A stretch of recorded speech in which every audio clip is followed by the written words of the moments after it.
마지막이죠, 그렇죠? 오늘 내용은 팔복의 마지막입니다. 아마 다음 시간에 한 번 더 할 것 같은데,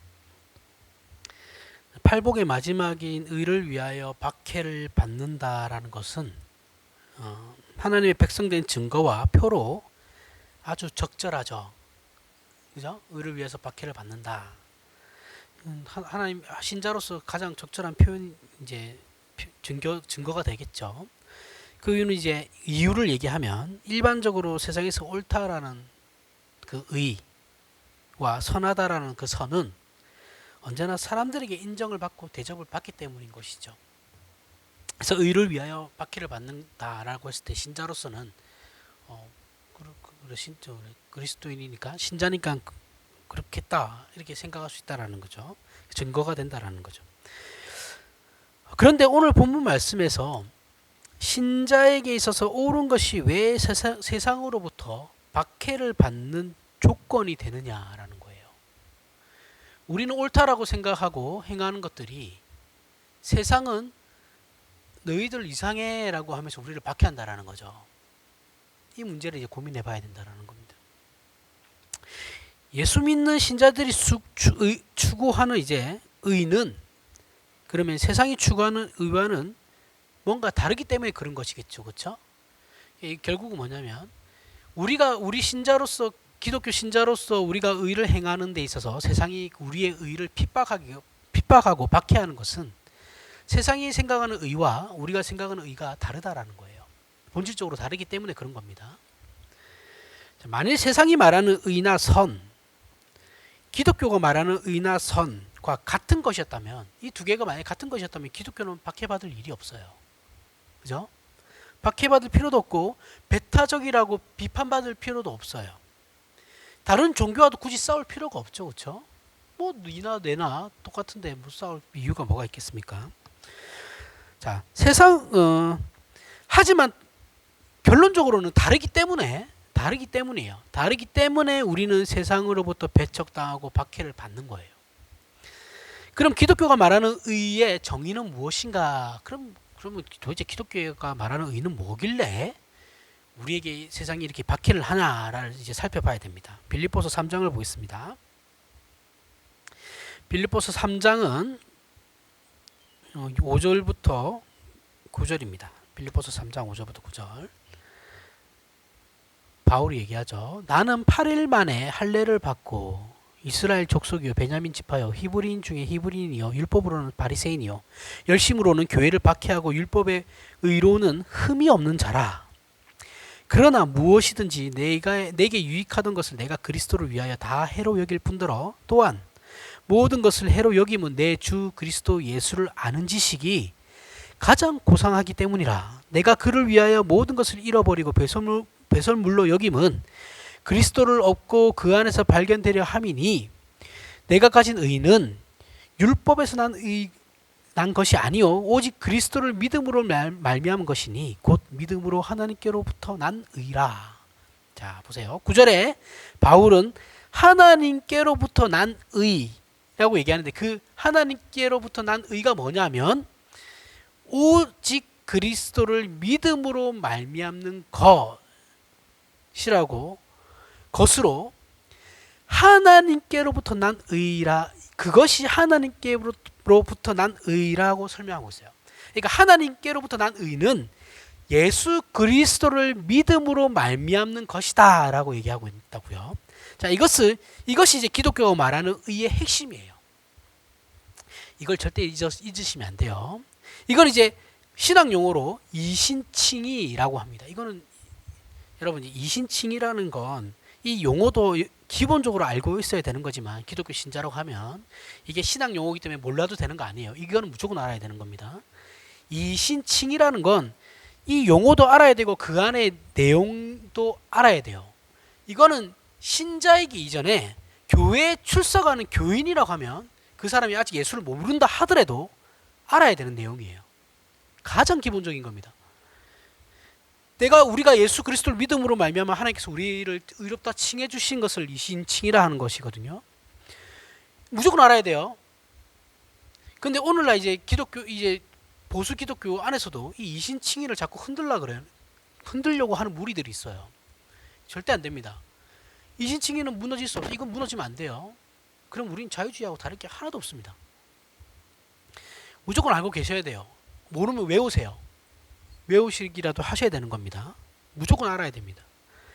자, 바울은 과거의 자신에 대해서 열심으로는 교회를 박해하던 유대인 바리새인이었고 율법으로는 흠이 없는 바리새인, 나는 완벽한 바리새인이었어 라고 거기에 대한 자부심이 있었어요. 그렇죠? 그런데 예수를 믿고 난 뒤 율법의 기준으로 의로운 것과 예수 그리스도 안에서 의로운 것은 전혀 다르다라는 것을 바울이 깨달은 거예요. 물론 예수님 하나님께서 깨닫게 해주신 거예요. 자, 이 세상에서 말하는 의는 죄 짓지 않는 거죠. 윤리 도덕적으로. 아니면 헌법을 지키는 것. 그렇죠? 죄 짓지 않는 것. 사람이 사람에게 해서는 안 될 짓을 하지 않는 것. 이 정도예요. 그렇죠? 그런데 기독교가 말하는 의는 바울처럼 하나님 앞에서의 의예요. 하나님 앞에서 내가 받은 의라고요. 애초에 의미가 달라요. 자, 우리 모두는 하나님 앞에서 범죄한 자죠. 그렇죠? 우리 모두는 하나님 앞에 섰을 때 믿든 안 믿든 다 죄인이에요. 그죠? 다 죄인의 신분으로 쓰는 거예요. 그리고 진노와 심판을 자초한 자들이죠. 그 입장에서 우리는 서고 하나님 앞에 서는 거죠. 그래서 마땅히 벌을 받아야 하는 자들입니다. 누구 뭐 예외는 없어요. 여기에 사람이라면 누구나 다 그런 거예요. 그런데 그런 우리에게 어떻게 해요? 하나님께서 우리를 구원하시기 위해서 독생 성자 예수 그리스도를 이 땅에 보내어 십자가에 못 박아 죽이심으로 그분을 제물로 삼아 우리를 구원하심으로 말미암아 어떻게 해요? 우리에게 의롭다고 해주시는 거예요. 사실은 의롭지 않아요. 의롭지 않은데 예수 그리스도의 그 십자가 공로로 우리의 그 죄악을 가려주시는 거죠. 가려주시면서 의롭다고 해주시는 거예요. 이게 기독교가 말하는 의라고요. 이 내용은 갈라디아서를 보면 더 자세히 나와요. 갈라디아서 2장 16절부터 21절에 자, 보세요. 사람이 의롭게 되는 것은 율법의 행위로 말미암음이 아니요 오직 예수 그리스도를 믿음으로 말미암는 줄 알므로 우리도 그리스도 예수를 믿나니 이는 우리가 율법의 행위로서가 아니고 그리스도를 믿음으로써 의롭다 함을 얻으려 함이라. 이거 이신칭이라 그랬어요. 그렇죠? 율법의 행위로서는 의롭다 함을 얻을 육체가 없느니라. 만일 우리가 그리스도 안에서 의롭게 되려 하다가 죄인으로 드러나면 그리스도께서 죄를 짓게 하신 자냐? 결코 그럴 수 없느니라. 만일 내가 헐었던 것을 다시 세우면 내가 나를 범법한 자로 만드는 것이라. 내가 율법으로 말미암아 율법에 대하여 죽었나니 이는 하나님에 대하여 살려 함이라. 내가 그리스도와 함께 십자가에 못 박혔나니 그런즉 이제는 내가 사는 것이 아니요 오직 내 안에 그리스도께서 사시는 것이라. 이제 내가 육체 가운데 사는 것은 나를 사랑하사 나를 위하여 자기 자신을 버리신 하나님의 아들을 믿는 믿음 안에서 사는 것이라. 내가 하나님의 은혜를 패하지 아니하노니 만일 의롭게 되는 것이 율법으로 말미암으면 그리스도께서 헛되이 죽으셨느니라. 자, 이 말은 우리 신자들이 하나님께 의롭다 함을 받는 것, 의롭다는 합격점을 받을 수 있는 것은 전부 예수 그리스도로만 가능하다라는 것을 말하는 거예요. 우리의 어떠함은 하나도 없어요. 여기에 저나 여러분이나 그 어떤 훌륭한 신앙의 조상들이라고 할지라도 선배들이라고 할지라도 모두가 여기에 포함되는 거예요. 이것이 바로 기독교인이 믿는 의예요. 세상 사람들에게 박해를 받게 되는 의라고요. 세상 사람들은 이것을 인정하지 않는 거거든요. 그렇죠? 그래서 세상 사람들은 하나님을 외면하고 반대하면서 살죠. 자기 신들은 뭐 반대한 적도 없다라고 하지만 예수를 믿지 않는 것 자체가 반대하는 거에 서는 거예요. 이 세상에는 두 가지 부류의 사람밖에 없어요. 예수를 믿는 사람과 믿지 않는 사람. 이 두 부류밖에 없어요. 사람들은. 이들의 대표적인 죄예요. 또한 세상 사람들이 추구하는 의는 인간이 최고라는 것을 증명하는 발상이죠. 그렇죠? 모든 것이 인간을 칭송하는 거예요. 이것은 인간은 자족한 자로 스스로 알아서 공급할 수 있는 자라는 우월감에서부터 출발하는 거예요. 그래서 예수님께서 어린아이를 예로 드신 거라고 했어요. 그렇죠? 어린아이는 뭐예요? 신앙의 순수함을 얘기하는 것이 아니고 어린아이는 누군가의 돌봄이 필요한 애들이죠. 스스로 무언가를 할 수 없는 애들이에요. 그렇죠? 그런 의미에서 어린아이를 얘기하시는 거예요. 하나님 없이는 너희는 아무것도 할 수 없다라는 거고 하나님의 돌봄이 있어야지만 너희들이 존재할 수 있다라는 거예요. 살아갈 수 있다라는 그런 의미에서 어린아이라고 했어요. 그리고 세상은 이런 우월감, 우리 인간이 모든 것을 스스로 할 수 있다, 신은 필요 없어라는 것을 주장하면서 인본주의를 얘기하죠. 이러한 것이 인본주의예요. 자, 세상은 한 인간의 성공을 대대적으로 칭송하고 찬양해요. 그죠? 인간의 가능성에 높은 점수를 줍니다. 그런데 예수 믿는 사람들이 말하는 의는 세상 사람들이 볼 때는 너무 인간을 낮춰서 보는 것 같다라는 거죠. 인간이 전적으로 타락했다라고 하니까 하나님 앞에 죄인이라는 것을 전제로 하니까 이게 싫은 거예요.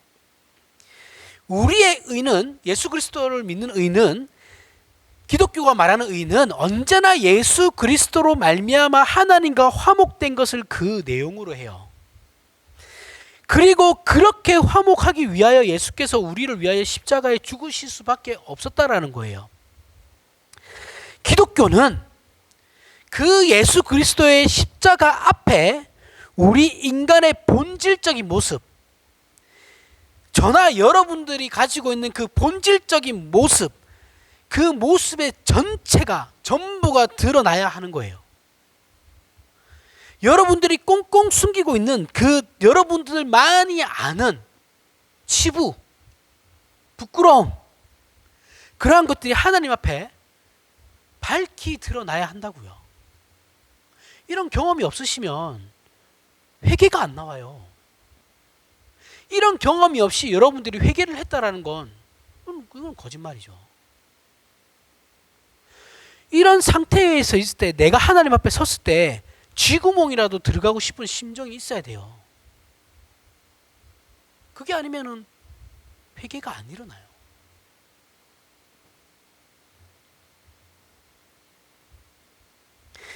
우리의 내 자신의 죄인된 모습과 못나고 절망적이며 사악한 내 모습, 나의 모습을 그대로 하나님 앞에서 폭로되어지는 것이 영적 각성이에요. 회개라고요. 믿지 않는 사람들은 여기 이 부분이 싫은 거예요. 이게 싫은 거죠. 자존심 상하니까.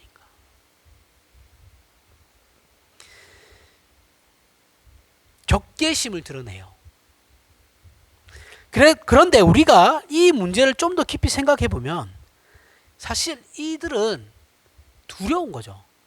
하나님 앞에서 본인의 모든 것이 밝히 드러나게 되는 것이 두려운 거예요.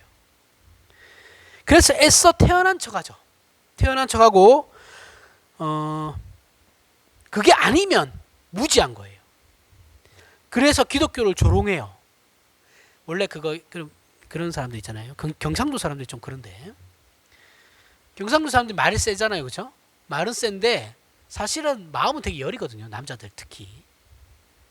그래서 말은 세게 하지만 사실 마음은 되게 여려요. 그러니까 보통 마음 여린 사람들이 말을 세게 하죠, 그렇죠? 표현을 세게 해요. 그거 들키는 게 싫거든요. 보여주는 게 싫고 내 마음 여린 게 내 마음 약하다라는 게 보여주는 게 싫으니까 마음이 약한 사람일수록 말을 세게 해요. 바닷가 사람들 특히 좀 그런 게 심하죠, 그렇죠? 근데 바닷가 사람들 그 사람들하고 이게 친해지면 이해가 가거든요. 저 사람 생각보다 여리구나. 생각보다 마음이 되게 약한 사람들이구나. 순진하구나. 그게 느껴져요. 근데 이제 되게 센 척하죠. 이게 두려운 거죠, 두려운 거. 그러면서 뭐라 그래요? 우리한테 기독교인들한테 가장 많이 하는 말, 조롱하듯이 하는 말이 그거죠. 야, 뭐가 무서워서 예수나 믿냐고. 응? 뭐가 무서워가지고 그 신이나 의지하면서 살아가냐고. 내 인생 내가 개척하는 거고 내 운명 내가 만들어 가는 거지. 이렇게 얘기하잖아요, 그렇죠? 자, 이들의 이런 발상의 근간은 그런 인본주의적인 사조에서부터 나오는 거예요. 특히 요즘 젊은 사람들 더 심하죠. 왜냐하면 교육 자체가 인본주의적이니까, 그죠? 전부 다. 그래서 인간은 누구를 의지할 필요가 없는 존재라고 얘기해요. 인간은 자기 스스로를 믿어야 한다라고 더 얘기하죠. 그래서 이런 생각들이 이제 자리 잡게 되니까, 어렸을 때부터 교육으로 이런 생각들이 자리 잡게 되니까 전도하기가 더 힘들어지는 거예요, 사실은. 시대가 이렇게 흘러가면 전도는 더 안 돼요. 기독교나 신을 믿는 입장에 있는 사람들은, 어떤 종교들은 그 교세가 죽을 수밖에 없어요. 이와 같은 조롱에 요한복음 8장에서 예수 그리스도께서 이제 정확하게 답을 주세요. 세상 사람들의 이와 같은 조롱을 대해서 예수님께서 답을 주시는데, 이 내용은 예수께서 왜 당시에 유대인들에게 배척을 받았나에 대해서 이제 나오는 내용이거든요. 요한복음 8장 31절부터 41절을 보면, 자, 왜 바리새인들이 예수님을 핍박을, 서기관과 바리새인들이 예수님을 배척하는지에 대해서 설명하고 있어요. 그러므로 예수께서 자기들을 믿은 유대인들에게 이르시되, 너희가 내 말에 거하면 참으로 내 제자가 되고 진리를 알지니 진리가 너희를 자유롭게 하리라. 그들이 대답하되 우리가 아브라함의 자손이라. 이 바리새인들이 얘기하는 거예요. 그들은 바리새인들이에요. 대답하되 우리가 아브라함의 자손이라 남의 종이 된 적이 없거늘 어찌하여 우리가 자유롭게 되리라 하느냐. 예수께서 대답하시되 진실로 진실로 너희에게 이르노니 죄를 범하는 자마다 죄의 종이라. 종은 영원히 집에 거하지 못하되 아들은 영원히 거하나니 그러므로 아들이 너희를 자유롭게 하면 너희가 참으로 자유로우리라. 나도 너희가 아브라함의 자손인 줄 아노라. 그러나 내 말이 너희 안에 있을 곳이 없으므로 나를 죽이려고 하는도다. 나는 내 아버지에게서 본 것을 말하고 너희는 너희 아비에게서 들은 것을 행하느니라. 대답하여 이르되 우리 아버지는 아브라함이라 하니 예수께서 이르시되 너희가 아브라함의 자손이면 아브라함이 행한 일들을 할 것이거늘 지금 하나님께 들은 진리를 너희에게 말한 사람은 나를 죽이려고 하는도다. 아브라함은 이렇게 하지 아니하였느니라. 너희는 너희 아비가 행한 일들을 하는도다. 대답하되 우리가 음란한 데서 나지 아니하였고 아버지는 한 분뿐이시니 곧 하나님이시로다. 예수께서 이르시되 하나님이 너희 아버지였으면 너희가 나를 사랑하였으리니 이는 내가 하나님께로부터 나와서 왔음이라. 나는 스스로 온 것이 아니요 아버지께서 나를 보내신 것이라. 어찌하여 내 말을 깨닫지 못하느냐. 이는 내 말을 들을 줄 알지 못함이로다. 너희는 너희 아비 마귀에게서 났으니 너희 아비의 욕심대로 너희도 행하고자 하느니라. 이는 처음부터 살인한 자요 진리가 그 속에 없으므로 진리에 서지 못하고 거짓을 말할 때마다 제 것으로 말하나니 이는 그가 거짓말쟁이요 거짓의 아비가 되었음이라. 내가 진리를 말하므로 너희가 나를 믿지 아니하는도다. 너희 중에 누가 나를 죄로 책잡겠느냐. 내가 진리를 말하는데도 어찌하여 나를 믿지 아니하느냐. 하나님께 속한 자는 하나님의 말씀을 듣나니 너희가 듣지 아니함은 하나님께 속하지 아니하였음이로다. 자, 예수께서 하신 말씀의 핵심은 이런 겁니다. 제가 쉽게 얘기할게요. 너희는 구원을 받아야 해. 너희는 구원받은 선민이라고 생각해서 구원받았다고 생각하지만 아니야. 너희는 지금 구원을 받아야 하는 존재야. 그래서 진리를 알지니 진리가 너희를 자유있게 할 거야 라고 얘기하시는 거죠. 그러자 유대인들이 이렇게 얘기해요. 우리는 종이 아니야. 종이 아니고 이미 자유인인데 자유는 더 이상의 자유는 필요가 없고 죄인도 아니므로 구원도 필요가 없어. 우리는 이미 구원받은 자들이야. 하나님의 선민이야. 이렇게 얘기해요. 이에 예수께서 너희가 죄인도 아니고 구원도 필요가 없는 자들이라고 한다면 왜 나를 대적하냐 이렇게 얘기해요. 질문합니다. 그러자 유대인들이 다시 이렇게 얘기해요.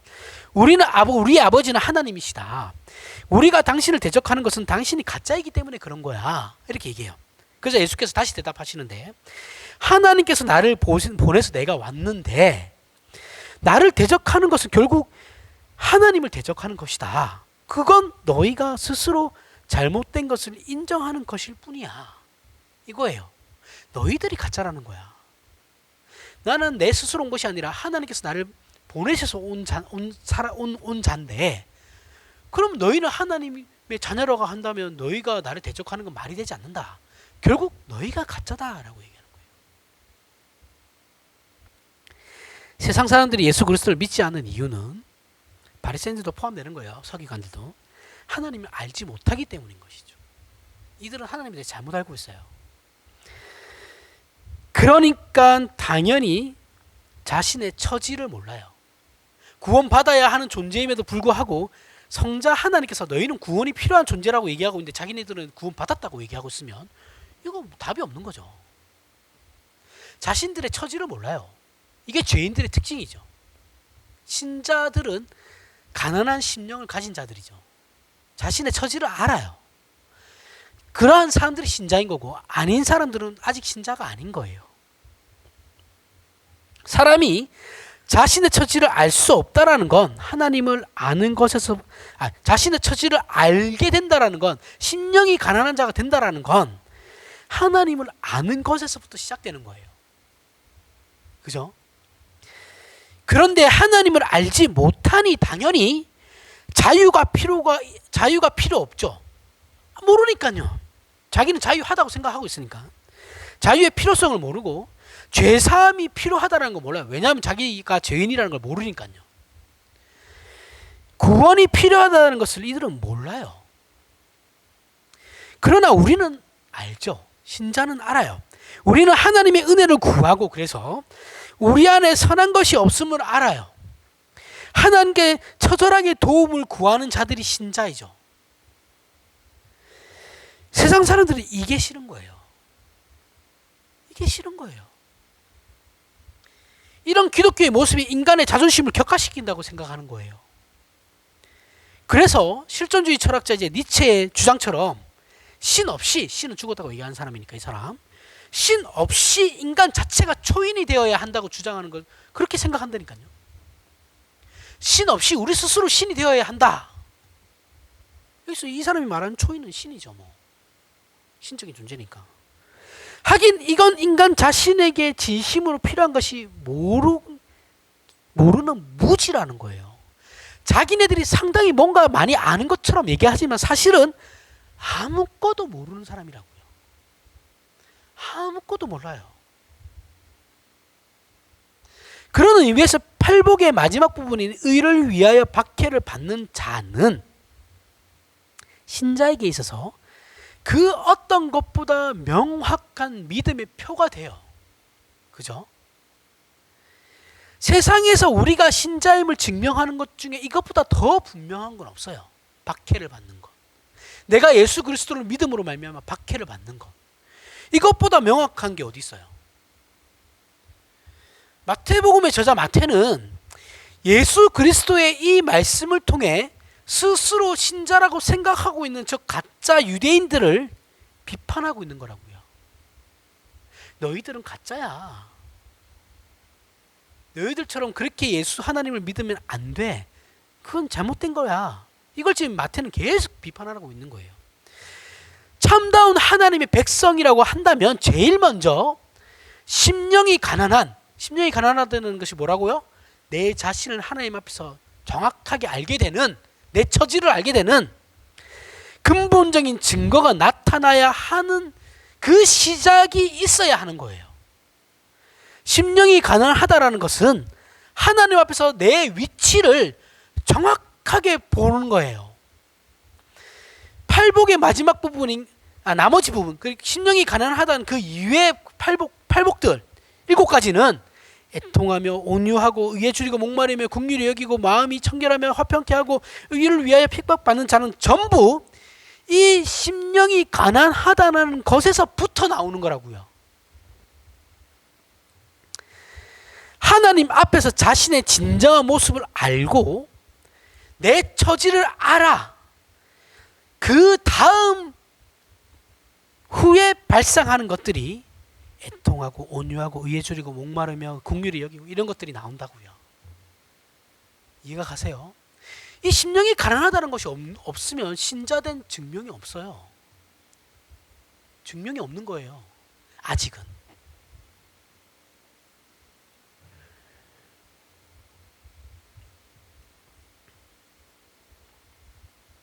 그러므로 이런 것들은 하나님을 모르는 자리에서는 알 수 없죠. 알 수 없는 자와 우리가 무슨 논쟁을 하겠습니까? 그렇죠?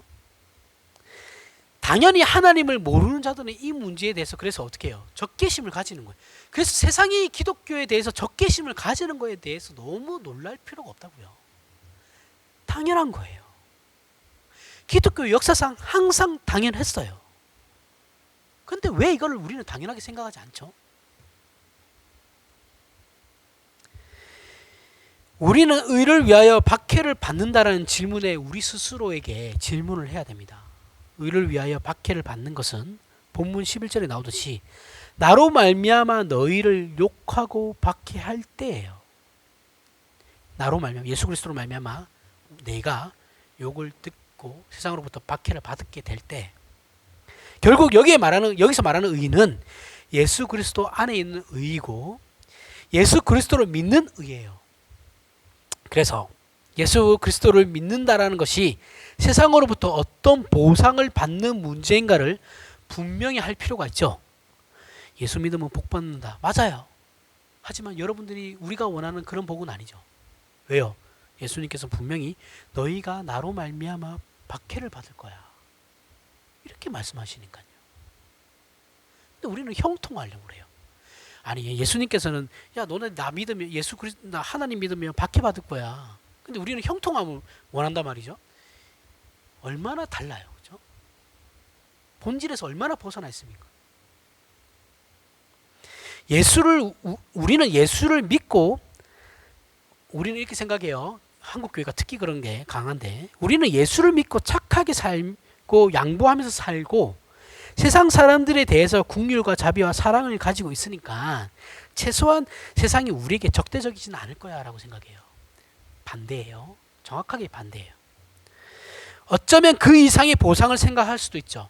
우리가 이렇게 세상을 향해서 긍휼과 사랑과 자비와 그리고 좋은 일도 많이 하니까 세상이 우리를 우러러 봐야 되는 거 아니야? 기독교를 우러러 봐야지. 그죠?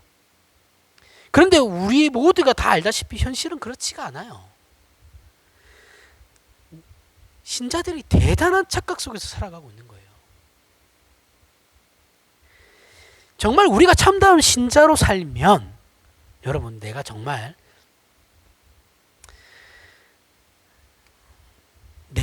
신자로 살면 우리 주변 사람들이 있잖아요. 내 주변의 사람들이 가족들 다 포함입니다. 나로 말미암아서 인간된 본질에 대한 도전을 받아야 돼요. 무슨 말인지 아시겠어요? 아니면 최소한 내가 하는 이런 것들에 대해서 반발심이라도 일어나야 된다고요. 세상은 속이고 살라 그러죠. 그렇죠? 적당하게 살아. 근데 우리는 그렇지 않으려고 하니까 사람들로부터 반발심이 일어나죠. 너만 깨끗하냐? 이런 소리 들으면서 그렇죠?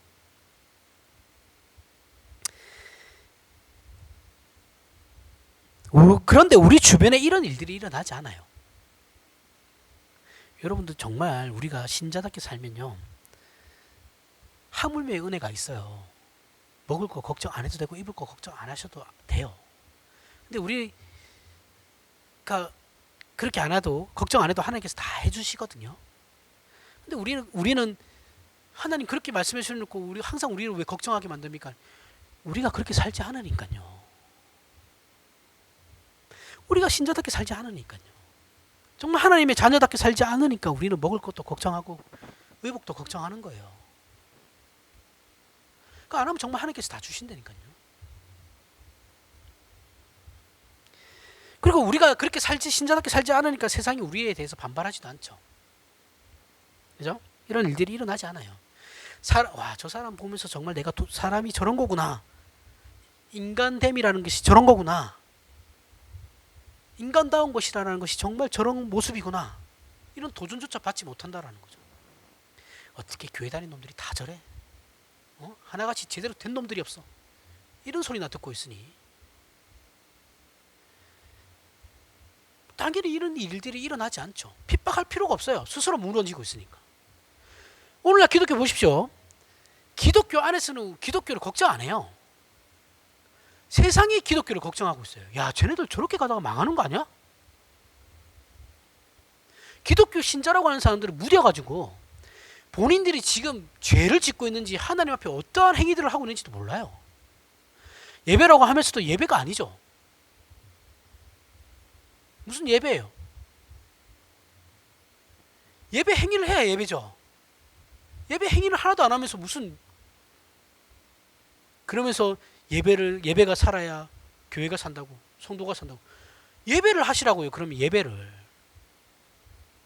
교회에서 지금 하는 행위들이 그 예배 행위가 아니잖아요. 집회지. 부흥회고. 예배를 무슨 부흥회로 하고 있어요. 집회와 부흥회를 구분 못하면 안 돼요. 예배하고 집회하고 부흥회를 구분 못하면 안 됩니다. 예배는 예배로 해야 돼요. 그럼 예배도 안 드리는 자들이 무슨 그 교회가 살고 성도가 살겠어요? 영이 살겠어요? 바른 말씀이 선포가 안 되는데 어떻게 교인들이 영의 양식을 못 먹고 있는데 어떻게 성도들이 살고 교회가 살겠냐고요. 성도들이 살아야 교회가 사는 거죠. 본질에서 다 무너져 있는데 본인들은 몰라요. 잘하고 있다고 생각해요. 왜 교회에 사람들이 그렇게 많이 모여야 돼요? 도대체 주중에 한 번만 모이면 되지. 맨날 교회 그래 불러 제껴가지고 도대체 뭐 하는 겁니까?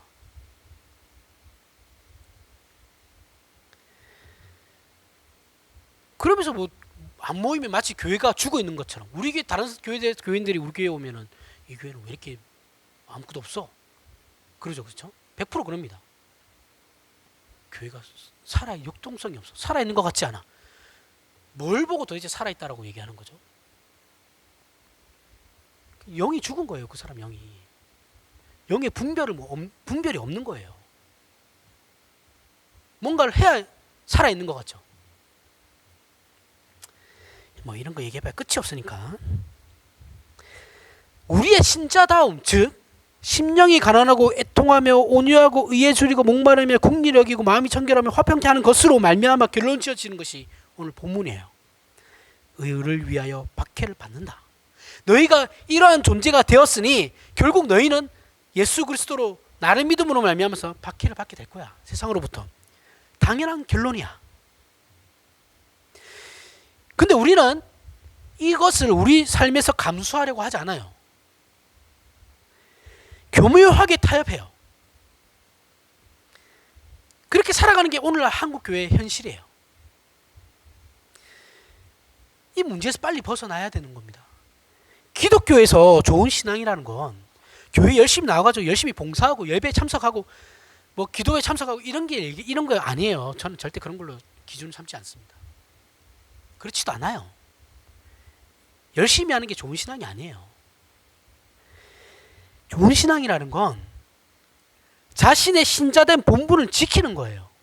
지키고 세상의 불이익을 감수하는 거예요. 그게 신자예요. 그런데 우리는 이 신앙을 어떤 것으로 타협했냐면 사회와 충돌하고 욕먹고 박해받지 않는 일들, 즉 구제하고 봉사하는 것들로 바꿔버렸어요. 우리 이렇게 많이 하니까 우리 너무 미워하지 마. 물론 이 일은 해야 되는 일들입니다. 맞아요. 그런데 신자들이 아무리 구제와 봉사를 한다 해도 우리의 본질은 바뀌지 않거든요. 기독교의 원리와 내용에 있어서 이 세상과는 충돌이 필연적으로 일어날 수밖에 없어요. 피할 수 없는 문제라고요. 그런데 한국교회와 우리는 이 싸움을 하지 않아요. 세상으로부터 예수 믿는 사람들이 좋은 일 많이 한다라는 식의 어떤 포장이에요. 이쁘게 포장해서 이 싸움을 어떻게 해요? 슬쩍 외면해 버려요. 여러분, 동성애는 죄가 맞아요. 동성애를 옹호할 수는 없어요. 죄니까. 맞아요. 성경에서 분명히 얘기하고 있는 거니까요. 옹호할 수는 없어요. 그러면 이 문제에 대해서 교회가 분명히 얘기는 해야죠. 세상을 향해서 얘기는 해야 되는데 정직하게 하라는 거예요. 제가 말은 비판을 할 때 저들이 주장하는 그 주장을 정확한 정보를 듣고 우리가 가지고 알고 있는 정확한 정보를 가지고 비판을 하라는 거예요. 가짜 뉴스를 만들어서 형성해서 저들을 막 비난하지 말라는 거예요. 그런 식으로 하지 말라는 거예요. 목적이 선하면 방법도 선해야죠. 꽁 잡는 게 매라고 뭐 맨날 뭐 가짜 뉴스나 만들어내고 그런 식으로 하지 말라는 거예요. 차별금지법 문제 많아요. 맞아요. 인정해요. 통과되면 안 됩니다. 지금 현재 차별금지법은 안 돼요. 그런데 그 차별금지법에서 얘기하고 있는 정확한 팩트, 사실만을 얘기하라고요. 그 사실만을 가지고 비판을 하라는 거예요. 기독교가 왜 자꾸 말하지도 않는 이상한 정보들을 플러스 시켜가지고 더 보태가지고 말도 안 되는 소리들을 이렇게 하면요. 기독교가 세상을 향해서 얘기할 때 입지만 줄어들어요. 쟤네들은 입만 열면 거짓말한다고. 왜 자꾸 일을 그런 식으로 해? 이 기독교 지도자라는 사람들이 참 모자란 사람들이에요. 그렇게 하면 안 돼요. 당장에 우리가 손해를 볼 것 같아도 정직하게 싸워야 된다고요. 그래야지 인정을 받는다고요. 맨날 그렇게 거짓말만 만들어내가지고 싸우면 우리 양치기 소년 된다니까요. 나중에 우리가 진짜 맞는 얘기를 해도 안 믿어요. 아무도 안 믿어요. 제 후배가 여기 나오는 청년 있죠, 그렇죠? 걔가 직장에서 제가 이제 친한 선배가 형이 이제 목사다라고 얘기하니까 목사면 부자겠네요. 아니야, 목사의 99%는 가난해. 그렇게 얘기해도 안 믿어요. 안 믿는데요. 야, 목사들이 뒤에서 돈 받는 게 얼만데 가난하기 무슨? 이렇게 돼버렸다고요. 그러니 무슨 기독교에서 어떤 얘기를 했을 때 영향력을 미치겠냐고요. 세상에. 바보도 아니고. 그냥 모르면 가만히 있으면 반응 갑니다. 차라리. 어른들이라는 사람들이 저렇게 싸우고 있으니까 젊은 전도사들도 똑같아요. 보고 있으면. 하는 짓이 못된 것만 배워가지고. 아휴, 이렇게 여기서 열내봐야 뭐 하겠습니까? 바뀌는 건 없는데. 자, 그런 의미에서 팔복의 마지막 부분이 의를 위하여 박해받는다라는 것은 우리에게 있어서 너무나도 중요한 신자로서의 증명인 것이죠. 자, 우리는 항상 우리 신앙을 그래서 스스로 점검해야 돼요. 고린도전서 볼까요? 고린도전서. 자, 여러분들 신앙을 그냥 오늘 설교 듣고 끝 이렇게 하면 아무것도 안 됩니다. 여러분들 듣고 내 신앙을 매일 정립을 해 나가셔야 돼요. 정립해 나가지 않으면 성장하지는 않습니다. 고린도전서 1장 26절부터 29절. 형제들아, 너희를 부르심을 보라. 육체를 따라 지혜로운 자가 많지 아니하며 능한 자가 많지 아니하며 문벌 좋은 자가 많지 아니하도다. 그러나 하나님께서 세상에 미련한 것들을 택하사 지혜 있는 자들을 부끄럽게 하려 하시고 세상에 약한 것들을 택하사 강한 것들을 부끄럽게 하려 하시며 하나님께서 세상에 천한 것들과 멸시받는 것들과 없는 것들을 택하사 있는 것들을 폐하려 하시나니 이는 아무 육체도 하나님 앞에서 자랑하지 못하게 하려 하십니다. 제가 지금 비판한 거 다 나오는 얘기죠. 그렇죠? 우리 신자에게 자랑이라는 건 자신의 신앙을 점검하는 데 있어서 좋은 기준이 되죠. 우리가 신자된 것의 내용과 평가는 하나님의 은혜로 말미암는 것으로 결국은 감사로 갈 수밖에 없는 것이지 나는 구원 얻을 만한 자격이 있는 사람이라고 자랑으로 갈 수 없다라는 거예요. 구원이란 인간이 하나님에 대해 감각도 의식도 피로도 알지 못한, 말 그대로 우리가 죽어있는 상태에서 받는 것이 구원이에요. 우리는 죽어있는 시체 상태였기 때문에 우리가 먼저 하나님께 구원을 요청할 수가 없다고요. 우리는 죽었다니까요. 우리가 어떤 구원을 받았는가를 아는 것이야말로 구원을 받은 우리와 그렇지 않은 자들을 구별하는 가장 좋은 기준이에요. 그래서 우리 모두는 우리 구원에 대해서 자랑할 수 없어요. 우리가 받은 은혜에 대하여 감사와 늘 하나님 앞에 겸손한 자세로 있을 수밖에 없다라는 거예요. 이렇게 구원에 대한 오해가 없도록 하기 위해 하나님께서 우리를 부르실 때 좋은 조건이 아닌 나쁜 조건에서 우리를 부르시죠. 여러분들, 우리가 내가 구원받았다는 걸 확신하게 됐을 때 여러분들의 상태가 좋았던 적이 있나요? 아니죠. 인생의 바닥을 봤을 때죠. 인생의 바닥을 봤거나 내 자신에게 실망해서 내 자신의 바닥을 봤거나. 그죠? 우리는 배워서 구원받고 성공해서 구원받은 사람은 세상에 없어요. 그런 사람은 없습니다. 우리는 우리 자신이 절망과 좌절 속에 있을 때 구원받았다는 것을 알게 돼요. 아니라고 생각하시는 분들 있겠지만 잘 생각해 보시면 맞아요. 고린도전서 1장 20절. 지혜 있는 자가 어디 있느냐? 선비가 어디 있느냐? 이 세대에 변론가가 어디 있느냐? 하나님께서 이 세상의 지혜를 밀어나게 하신 것이 아니냐? 하나님의 지혜에 있어서는 이 세상이 자기 지혜로 하나님을 알지 못하므로 하나님께서 전도에 미련한 것으로 믿는 자들을 구원하시기를 기뻐하셨노라. 바울은 전도는 미련한 것이다라고 얘기하고 있어요. 여기서 미련한 것이다라는 말은 어떤 방법적으로 무식하거나 비효율적으로 나쁘다, 비효율적이거나 나쁜 것을 말하는 것이 아니에요. 복음은 그 사람이 아무리 똑똑하고 잘났다 해도 스스로가 아닌 타인에 의해서 전해지는 것이기 때문에 바울은 전도는 미련한 것이다라고 얘기하고 있는 거예요. 제가 아무리 잘났다고 해도 내가 스스로 내 스스로 복음을 깨달을 수 없어요. 이 복음은 하나님께서 제3자를 통해서 나에게 복음을 심어주시는 거라고요. 무조건이에요. 이거는 열애 없어요. 무조건이에요.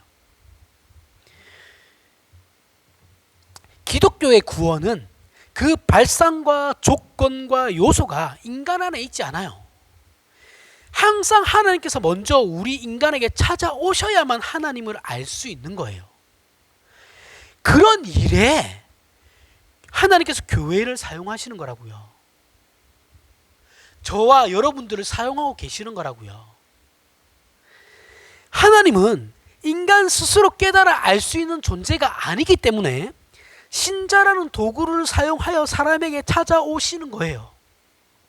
그래서 우리의 구원은 자랑할 수 없다니까요.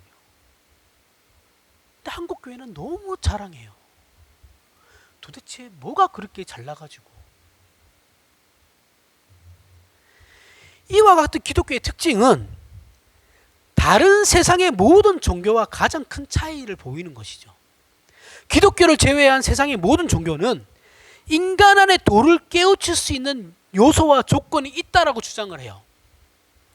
구원이라는 것도 내가 신에 대한 치성을 드리면, 열정과 헌신을 하면 얻을 수 있다라고 얘기해요.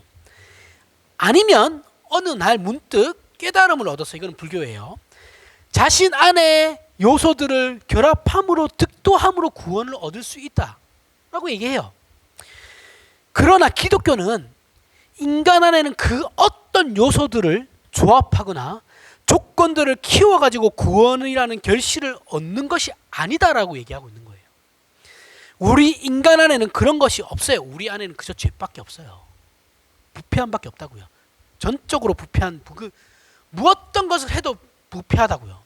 죄로밖에 결론되어지지 않아요. 그래서 하나님께서는 전도라는 방법을 사용하시는 거예요. 우리 안이 아니라 밖에서부터 얘기를 해줘야 되는 거예요. 그래서 고린도전서 1장 26절에 형제들아 너희를 부르심을 보라. 너희는 부름을 받은 거다. 너네 스스로가 하나님을 찾아온 게 아니야. 우리가 구원받았을 때 하나님께 언제 부르심 받았습니까? 이렇게 얘기하잖아요. 그렇죠? 우리가 언제 구원받았는가를 한번 진중하게 생각해 보십시오. 우리가 먼저 하나님을 찾은 것이 아니에요. 그런 적은 없어요. 그런 사람은 세상에 없어요. 하나님께서 먼저 우리를 찾아오셨고 우리가 구원에 대한 어떤 조건도 아무것도 내놓을 것이 없는 상태, 너무나도 초라하고 절박하고 절망한 상태, 그때 하나님께서 무조건적으로 우리를 불러주신 겁니다. 그 이유는 뭐 때문에요? 자랑하지 못하게 하려. 이건 하나님께서 우리의 자존심을 상하게 하려고 그러는 것이 아니에요. 그런 게 아니고 우리의 구원이 우리 안에서 자생하여 시작된 것이 아니라는 것을 분명하게 설명하시기 위해서, 분명하게 확인하게 하기 위해서예요. 우리에게 더 이상 두말 여지를 주지 않기 위해서라고요. 그래서 하나님께서 우리에게 무엇을 목적하시는가? 고린도전서 1장 30절부터 31절. 너희는 하나님으로부터 나서 그리스도 예수 안에 있고 예수는 그 하나님으로부터 나와서 우리에게 지혜와 의로움과 거룩함과 구원함이 되셨으니 기록된 바 자랑하는 자는 주 안에서 자랑하라 함과 같게 하려 함이라. 자, 우리의 의나 선, 우리의 가치 있는 것은 전부 예수 그리스도로 말미암아 발생되었다라고 합니다. 예수를 믿고 하나님의 백성이 되어서 비로소 우리는 참된 의, 참된 선, 거룩, 진리, 생명을 얻게 되었어요. 이것이 우리가 만든 것이 아니라고 하는 거예요. 하나님께서 우리에게 예수 그리스도 안에 주신 것이다라고 얘기하고 있다고요. 후천적인 것이고 은혜로 선물로 받은 거예요. 이것이 이 세상 사람들에게는 없는 거예요. 예수를 믿지 않은 사람들은 인간이 누구에게 구원을 도움을 받고 밖으로부터 무엇을 얻어야 된다라는 것을 거부해요. 이것이 인간이 가진 죄의 속성입니다. 아담과 하와의 죄의 본질은 하나님과 같아지려는 욕망에서 나온 것이죠. 같아지긴 했죠. 왜요? 인간은 스스로 자신들이 신이 될 수 있다라고 기만하고 있으니까요. 스스로를 속이고 있잖아요. 그렇죠? 같아지긴 했죠. 그렇다고 진짜 신이 되는 건 아니지만 인간이 잘난 척하는 모습은 전부 자신은 다른 도움 필요 없다라는 것의 반로예요. 나는 누군가의 도움 필요 없어. 나 혼자 다 할 수 있어. 혼자서 모든 것을 해결할 수 있다라는 거예요. 자, 그런 의미에서 결혼은 안 하는 것보다는 하는 게 좋습니다. 사람은 혼자일 때보다 함께 할 때가 좋아요. 서로 도우며 살라고 창조된 존재가 사람이기 때문에 그런 거예요. 연애할 때랑 결혼하는 거랑 다르죠. 그렇죠?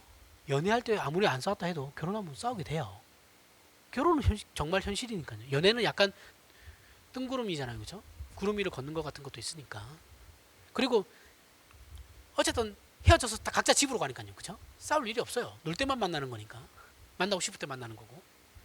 근데 부부는 어떻게 해요? 24시간 직장 나가면 뭐 괜찮지만 뭐 그 떨어져 있겠지만 어쨌든 간에 집에 오면 계속 붙어서 살아요.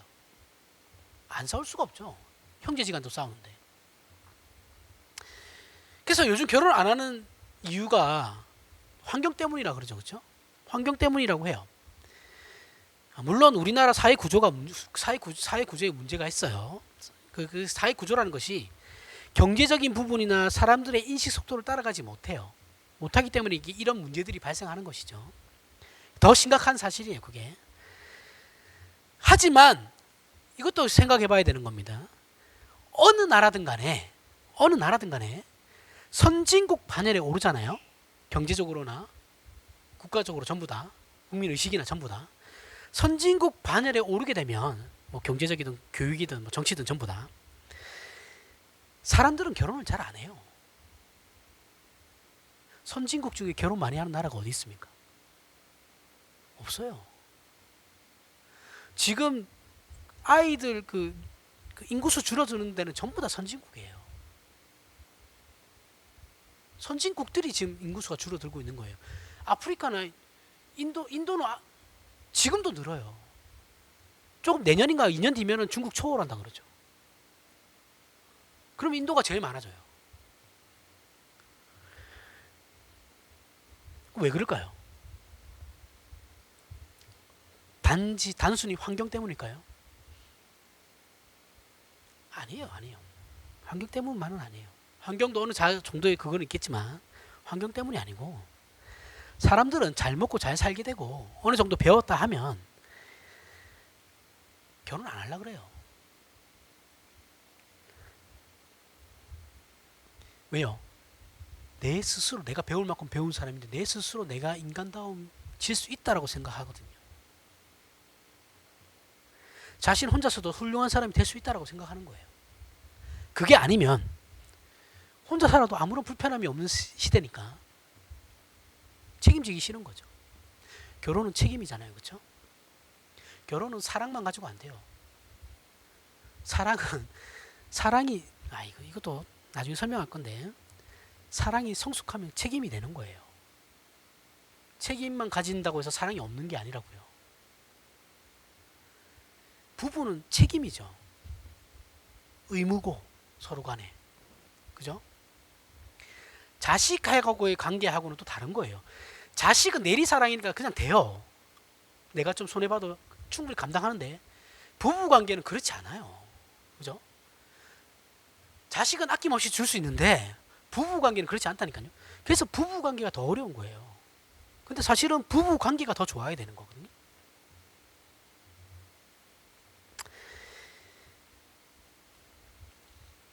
결혼하면 개인의 몸도 자신만의 몸이 아니게 되어버리니까 구속받기 싫은 거죠. 그러면서 이제 사실은 그런 건데 핑계는 사회제도로 핑계대는 겁니다. 그게 또 죄악이에요. 죄성이에요. 세상이 말하는 인간은 스스로의 힘으로 모든 것을 가질 수 있다라고 우리를 속여요. 결혼도 이런 차원에서 안 하는 겁니다. 그 기고만장한 거짓말에 우리가 속으면 안 된다고요.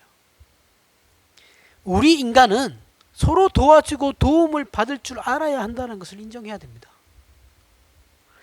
우리가 가진 의는 예수 그리스도의 안에서 받은 의예요. 우리는 예수 그리스도가 아니면 어떤 자리에 우리가 있게 되는지를 아는 자들이죠. 예수 그리스도가 없으면 우리가 어떤 처지에 처하게 될지 아는 자들이에요. 세상 사람들은 그렇지 않은 자들이고, 우리 신자들에게는 감사와 은혜를 구하는 겸손이 있고 세상 사람들에게는 그런 게 없어요. 우리 신자들은 세상이 말하는 그렇게 약한 자들이 아니에요. 우리는 하나님을 아는 자들이라니까요. 우리는 신자로서 제대로 된 신앙생활을 하며 살면 분명히 세상으로부터 박해를 받아요. 이건 필연적인 거예요. 한국교회가 현재 얘기하고 있는 예수 믿으면 잘 된다는 말은 그래서 다 거짓말인 거예요. 우리는 박해를 받게 된다니까요. 그래서 우리가 세상으로부터 신앙적인 어떤 공격을 받을 때 겁내시면 안 됩니다. 저도 겁나는 건 사실이에요. 하지만 겁내지 마셔야 돼요. 그걸 완화시키려고 타협하는 것도 안 됩니다. 생명이 사망을 이긴다는 것을 우리가 믿으시고, 우리를 공격하던 자들이 어느 날인가 우리와 동일한, 지금 나를 핍박하는 저가 언젠가는 나와 동일한 하나님의 은혜로 우리가 가진 생명과 진리 안에 있게 됨을 확신하게 될 거예요. 그것을 확신하시고 신자된 우리의 본분과 원리와 내용을 지켜나가는 저와 여러분들이 되시길 바랍니다. 기도하겠습니다.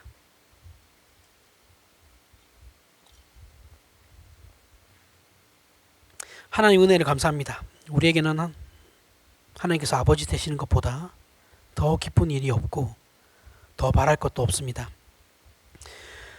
그러나 세상 사람들은 하나님을 아는 일을 외면하고 적개심을 가짐으로 우리가 신자된 이유로 조롱과 핍박의 대상이 된다는 것을 각오하며, 우리가 가진 자이고 우리가 복된 자이기 때문에 또한 예수 그리스도께서 우리에 대해 참으시고 용납하셨던 것과 같이 우리도 저들을 참고 용납함으로 우리에게 있는 이 은혜의 자리에 저들도 설 수 있게 우리를 도구로 사용하여 주시옵소서.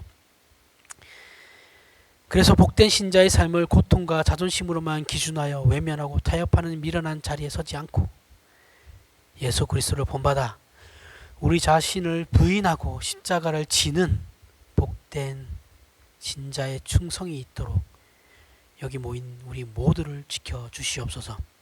감사합니다. 예수님 이름으로 기도합니다.